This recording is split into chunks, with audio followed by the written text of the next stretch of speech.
To clear the app cache on your Android phone, you'll first go to Settings. If you don't have settings on the home screen, just swipe up and look for Settings in your app drawer.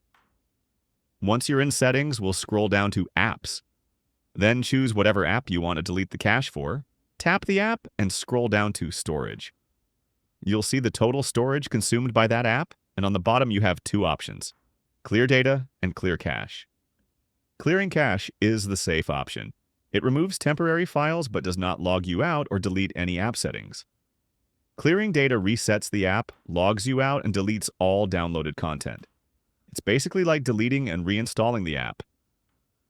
Clearing cache isn't necessarily a great way to clear storage because cache files will always regenerate as you use your apps.